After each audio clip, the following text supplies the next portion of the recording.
Jai Hind everyone. Today I would like to tell you how to tackle class 11th, 12th boards and NDA written preparation hand in hand. So first of all, हम सभी को पता है कि syllabus काफी ज्यादा vast है और इसको 11th और 12th के साथ टैकल करना एक्चुअल में थोड़ा कठिन है, लेकिन एक प्रॉपर अप्रोच, एक सही स्ट्रैटेजी और एक क्लियर माइंडसेट के साथ ये काम भी बहुत आसान हो जाता है, क्योंकि ऐसा कुछ भी नहीं है जो हम नहीं कर सकते। तो सबसे पहले आपको अपने पूरे सिलेबस को सेक्शन वाइज डिवाइड कर लेना है। अगर मैं पर्टिकुलरली मैथ्स की बात करूं तो सबसे पहले वो चैप्टर्स की एक लिस्ट बना लीजिए जो कि वेटेज में सबसे ज्यादा है, जैसे trigonometry, probability, statistics, vector, algebra, matrix determinant. ये कुछ वो चैप्टर्स हैं जो आपको सबसे पहले और सबसे अच्छे से करने हैं, क्योंकि इन चैप्टर्स का वेटेज काफ़ी ज़्यादा और अप्रोच काफ़ी इजी है और कम टाइम कंज्यूमिंग भी है। सेकेंड चीज़ जो मैं मैथ्स के लिए आपको प्रेफर करूँगी वो है आप अभी से स्ट्रैटेजाइज कर लें कि आपको वहाँ जाकर कौन से क्वेश्चंस, किस चैप्टर के क्वेश्चंस अटेम्प्ट करने हैं, किस ऑर्डर में अटेम्प्ट करने हैं, बिकॉज एनडीए के पेपर में ओवर अटेम्प्ट करना is very dangerous. Moving forward, अगर हम जीएटी की बात करें तो जीएटी में सबसे इंपॉर्टेंट पार्ट है इंग्लिश, क्योंकि पूरे सेक्शन का 1/3 वेटेज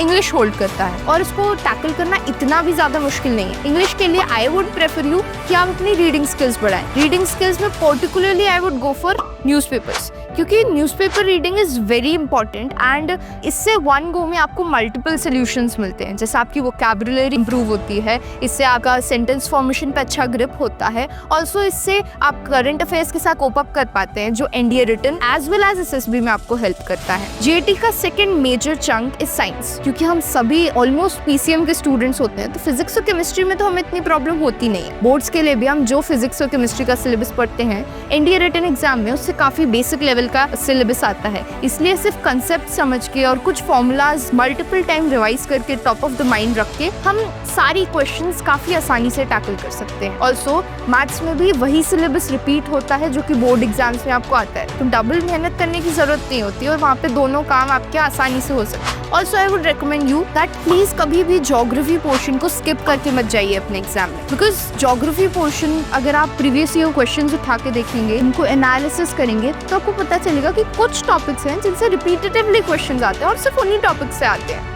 तो पहले वो पेपर्स एनालाइज करिए और अपने नोट्स को रिपीटेटिवली बार बार पढ़िए, ताकि वो चीज़ें आपको बहुत ही अच्छी तरीके से रिकॉल हो जब आप एग्जाम में बैठे हो। ऑल्सो सिविक्स और पॉलिटिक्स, हिस्ट्री, स्पेशली इकोनॉमिक्स, ये वाला पोर्शन आप लास्ट के लिए छोड़ दें, बिकॉज अगेन सिलेबस काफ़ी ज़्यादा वास्ट है, लेकिन अराउंड 80% क्वेश्चन सिर्फ 20% टॉपिक्स से आते हैं। तो पेपर्स एनालाइज कीजिए, वो 20% टॉपिक्स पहले जॉट डाउन कीजिए एक पेपर पे एंड देन सिर्फ वही टॉपिक्स पढ़िए ज़्यादा से ज़्यादा स्कोर करने के लिए। This was my strategy to clear my written exam, जिसमें मुझे प्रिंस इंडिया अकेडमी ने इस स्ट्रैटेजी को मेरे रूटीन में ढालने में बहुत मदद किया। So what are you waiting for? Come join Prince India Academy for the marvelous experience to become an officer. Thank you.